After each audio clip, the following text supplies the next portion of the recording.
नमस्कार मंडळी, सोनम लाईफस्टाईल या आपल्या यूट्यूब चॅनलवर तुमचं मनापासून स्वागत आहे।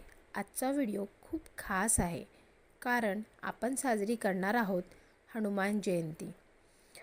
भगवान श्री हनुमानांचा जन्मोत्सव हा पवित्र दिवशी काय करावे, काय टाळावं, त्याचं महत्त्व काय आहे आणि पूजा कशी करायची याची संपूर्ण माहिती आज आपण या व्हिडिओमध्ये जाणून घेणार आहोत। त्यामुळे व्हिडिओ शेवटपर्यंत नक्की पहा। सर्वप्रथम तुम्हा सर्वांना हनुमान जयंतीच्या मनपूर्वक शुभेच्छा। भगवान बजरंगबली तुमच्या सर्व इच्छा पूर्ण करो हीच प्रार्थना। मंडळी, हनुमान जयंती हा दिवस खूप शुभ आणि शक्तिशाली मानला जातो। या दिवशी भगवान हनुमानांचा जन्म झाला होता। हनुमानजीची ही शक्ती, भक्ती आणि निष्ठेचं प्रतीक आहेत। त्यांनी आपल्या आयुष्यात श्रीरामाची सेवा करताना खूप मोठे पराक्रम केले। हनुमानजीचं नाव घेतलं की आपल्या मनात धैर्य, आत्मविश्वास आणि सकारात्मक ऊर्जा येते। म्हणूनच या दिवशी त्यांच्या पूजेचं खूप खूप महत्त्व आहे।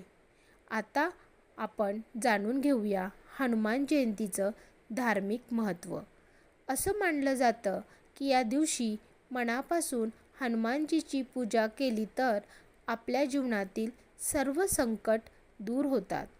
भूत, प्रेत, बाधा, नकारात्मक ऊर्जा, भीती, अडचणी हे सर्व दूर करण्याची शक्ती हनुमानजीमध्ये आहे।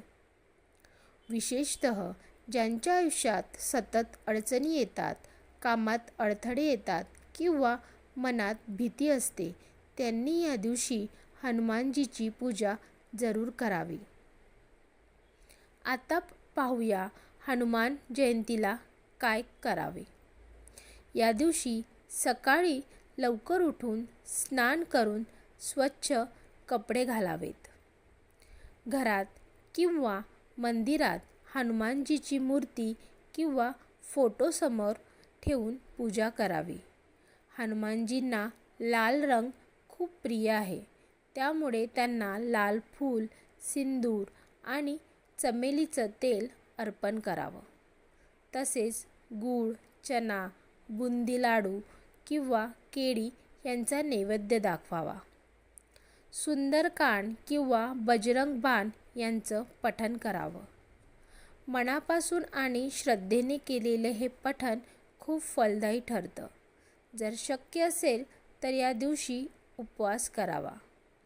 उपवास केल्याने शरीर आणि मन दोन्ही शुद्ध राहतात आणि पूजा अधिक प्रभावी होते। आता जाणून घेऊया काय करू नये। या दिवशी चुकूनही मांसाहार किंवा मद्यपान करू नये। घरात भांडण, वादविवाद टाळावेत। नकारात्मक विचार मनात आणू नयेत।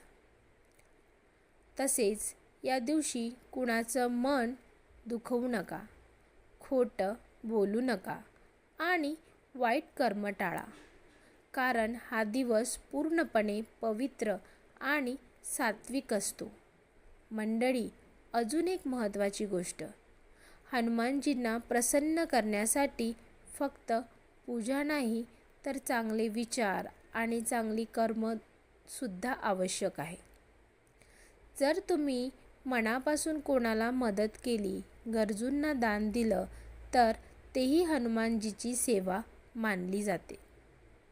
आता शेवटी एक छोटा उपाय सांगते।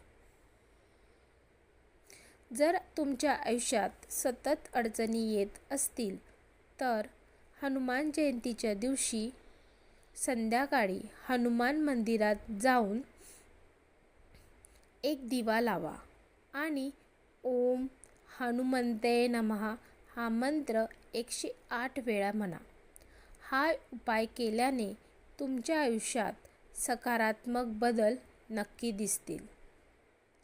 मंडळी, हनुमान जयंती हा फक्त सण नाही तर तो आपल्याला शिकवतो भक्ती, निष्ठा, धैर्य आणि सेवाभाव। आपणही आपल्या आयुष्यात हे गुण आणले तर आपलं जीवन नक्कीच सुखी आणि यशस्वी होईल. जर तुम्हाला हा व्हिडिओ आवडला असेल तर लाईक करा